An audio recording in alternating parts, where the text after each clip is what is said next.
breaking news involving Kilmar Abrego Garcia. Senator Chris Van Hollen of Maryland has apparently met with Abrego Garcia. We want to go now to Catherine Falders, who's been digging into this. Catherine, what have you learned? There's a lot of details that we still are working to confirm here, but we know that Maryland Senator Chris Van Hollen... Kilmar Armando Abrego Garcia is a 30-year-old man originally born in San Salvador, El Salvador. Garcia originally left El Salvador at the age of 16 after testifying against the Barrio 18 gang, one of the major criminal organizations that competes for power alongside Madre Salvatrucha, or MS-13, in El Salvador. Barrio 18 tried to extort Garcia's mother, who ran a food business. The gang told his mother that if they did not pay, they would force her son to join their ranks. Garcia fled El Salvador at 16 and entered the United States. Garcia is just one of many thousands of cases in Latin America where people flee prosecution. However, Garcia would find himself on March 15, 2025, not just being deported, but being sent to El Salvador's infamous super prison, CCOT. Like most Latin American countries, El Salvador gained its independence from the Spanish Empire in the 1800s, but that was only the start of over 100 years of political turmoil for the small nation. El Salvador tried and failed, alongside with its neighboring Central American nations, to form a federation, and it solidified its constitution in 1841. The nation was then mainly in the hands of wealthy landowners. In 1881, the president, Rafael Zaldivar, decreed the end of communal property and public land, known as the Ejido. This marks the start of the ever-present class conflict we see in history: the rich, the wealthy, the 1% against the poor, downtrodden workers. This further cements El Salvador's coffee republic, much akin to Guatemala's own banana republic. Fast forward to 1972, following continued worsening conditions for the poor and a brief war with neighboring Honduras, another fraudulent presidential election emboldened rebels on both the right and the left, and in 1979, the nation was ushered into almost constant conflict for the next 12 years. By the end of the 90s, reform had taken a nation torn by war. The Truth Commission compiled the Salvadorian government be investigated for its crimes against humanity during the bloody civil war, and the CPA forced the nation to reform its military and police forces. The remaining parties, ARNIA, Ghana, and the unarmed left-wing FMLN, remained deadlocked over rooting out present and past corruption in the country's government. While reform had brought great reprieve for the war-torn populace, crime and gang activity had seemed to take root.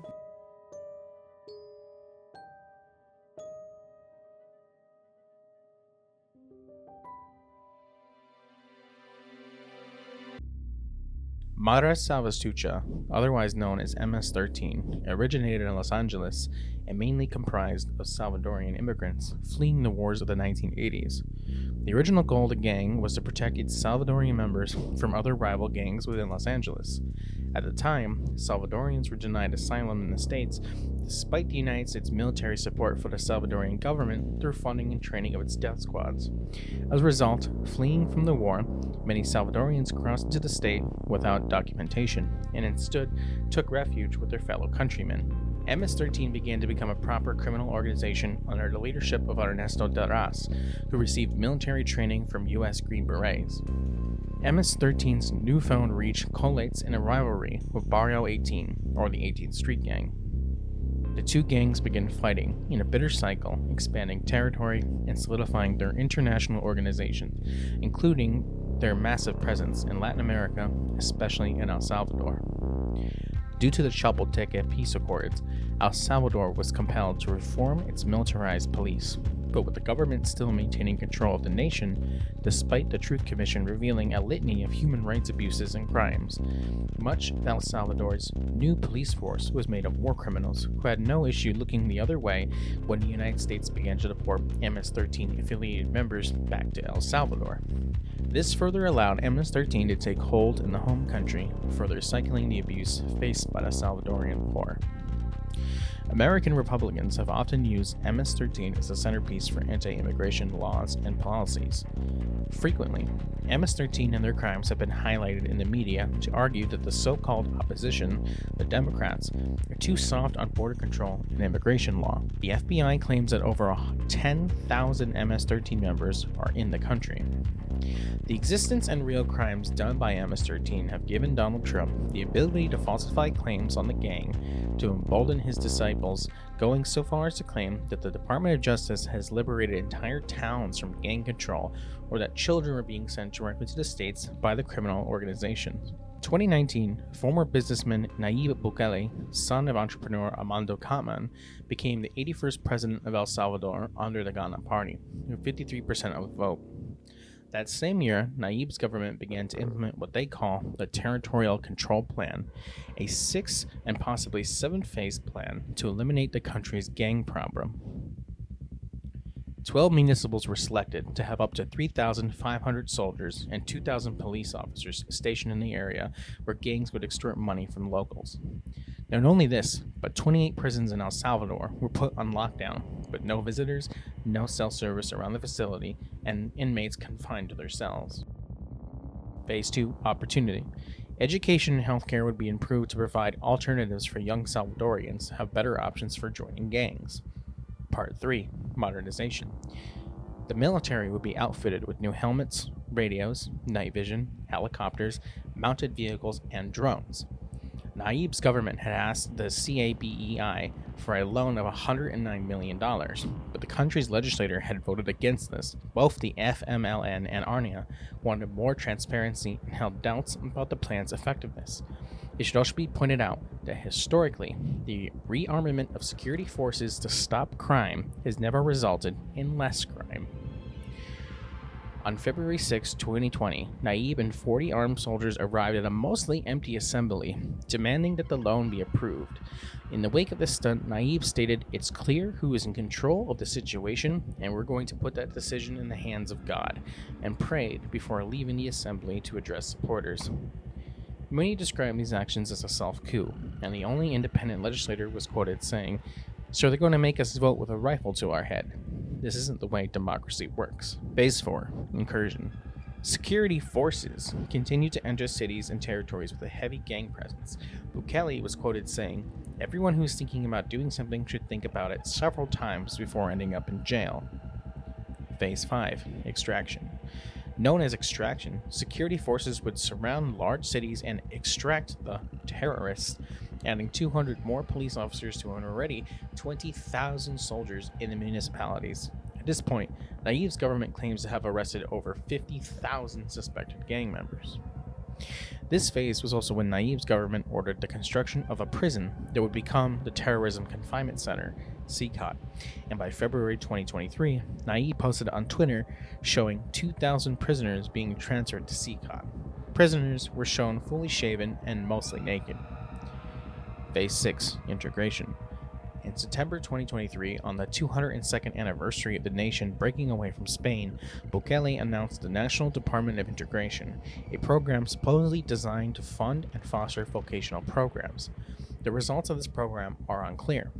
While homicides have dropped significantly, El Salvador was already experiencing a steady decline in murders per capita. Along with this, El Salvador stated that they would no longer consider the deaths of gang members as homicides during confrontations with security forces and suspected gang members, as well as bodies found in mass graves. As of April 10, 2025, there are only 19 reported homicides in the country. However, if we look at a case going back to 2021, where 40 bodies were discovered, primarily women, in a mass grave on the property of former police officer Hugo Ernesto Chavez, during Nayib's time as president, many of his officers have past records of human rights abuses, some dating back to the Civil War. If we take these elements, increased militarization of the police, mass incarceration, and the alteration of homicide statistics, is it so far-fetched to conclude that the violence has transferred from the gangs to the fascist state?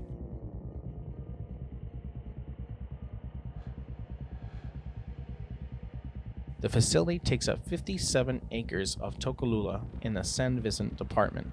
The facility is advertised to have a capacity of over 40,000 people, with only 8 cell blocks.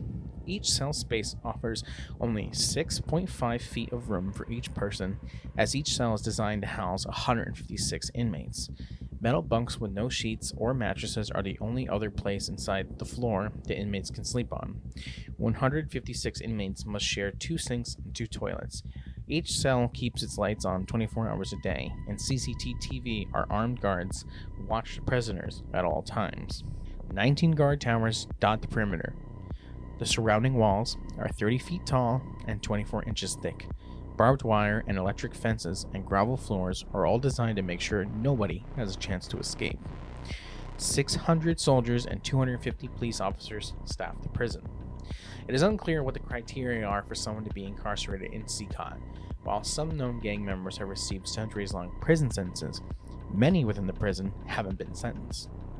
On February 3, 2025, Nayib met with Secretary of State Marco Rubio and extended an offer to accept dangerous American criminals at CCOT for a fee. Rubio described this as the most unprecedented and extraordinary migratory agreement anywhere in the world. In March 2025, the U.S. announced it would begin deportation of 300 alleged gang members of the Tren de Aragua gang without trial, using the Alien Enemies Act of 1796. I'll say this again: alleged criminals without a trial. The Salvadorian Ministry of Foreign Affairs, the Trump administration, would be willing to pay $6 million to hold 300 prisoners, despite attempted blocks from court orders. 238 men who were alleged members of Tren de Aragua were deported before being bludgeoned and forced shaven. According to a 60-minute investigation, no criminal record can be found or produced for 179 of these men.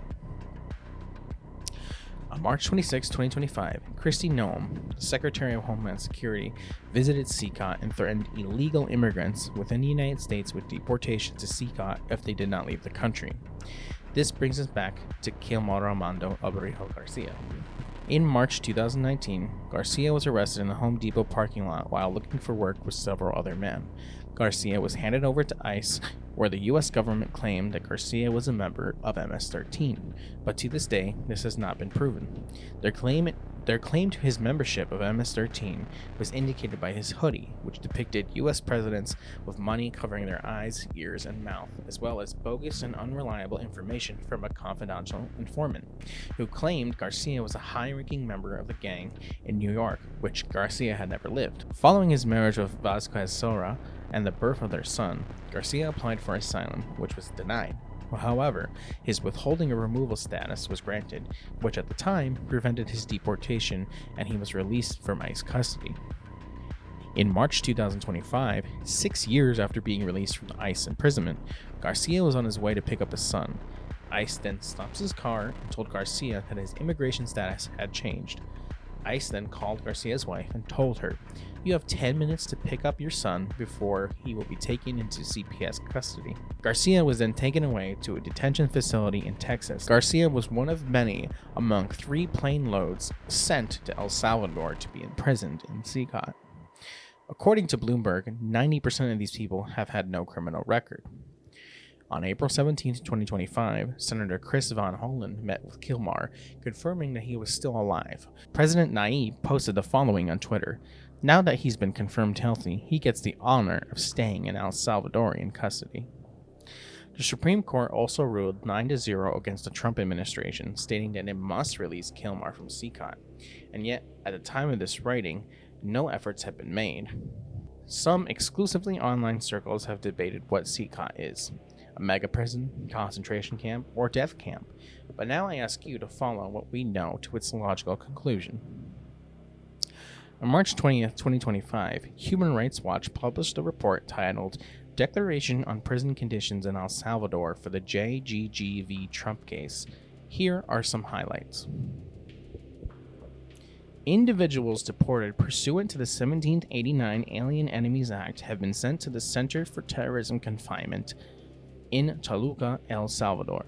The prison was first announced to have a capacity of 20,000 detainees. The Salvadorian government later doubled its reported capacity to 40,000. As Human Rights Watch explained to the UN Human Rights Committee in July 2024, the population size raises concern that prison authorities cannot provide individualized treatment to detainees, thereby contravening the UN standard minimum rules for treatment of prisoners.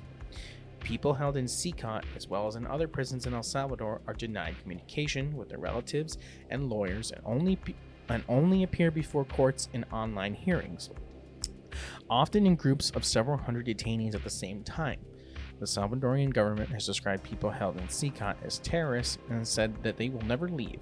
Human Rights Watch is not aware of any of the detainees who have been released from prison.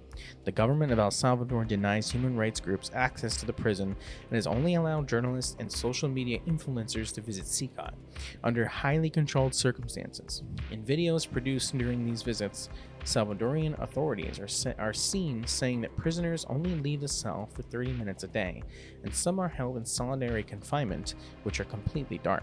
Prison conditions in El Salvador should be understood within the context of the country's 3-year-long state of emergency, which has suspended constitutional due process since the state of emergency was instituted in March 2022. Security forces reported detaining 85,000 people, the equivalent of 1.4% of the country's population. Although the government has denied Human Rights Watch information on the number of detainees it holds and its prison capacity, Human Rights Watch estimates, based on the official data, that there are 109,000 people held in prisons with an official capacity of 70,000. Since the state of emergency was instituted, over 350 people have died in El Salvador's prisons. According to Salvadorian human rights groups, including the organization Crystal Sol, which jointly authored on December 7, 2022, report on El Salvador's prison titled, "We Can Arrest Anyone We Want." For We Can Arrest Anyone We Want, Human Rights Watch and Crystal Sol gathered evidence of over 240 cases of people detained in prisons in El Salvador with underlying health conditions, including diabetes, recent history of stroke, and meningitis. Former detainees often described filthy and disease-ridden prisons. Doctors who visited detention sites told us that tuberculosis, fungal infection, scabies, severe malnutrition, and chronic digestive issues were common. On April 11th, a video on the YouTube channel Quadzilla Hikes deep dove into satellite images of Google Maps showing what appears to be piles of bodies and blood within the facility. The rampant trampling of human rights, the militarization and modernization of El Salvador's police and military, the use of known war criminals in security forces, abduction from people from the United States, and Human Watch reports, and now questionable satellite imagery. One who uses the dialectical method of analysis or common sense can see that CCOT is a death camp. And for those who believe that fascists need to hold a neon sign that says, "We are doing genocide," we can look at history's worst villains. Amongst ourselves for once, it shall be said quite openly, but all the same, we will never speak about it in public.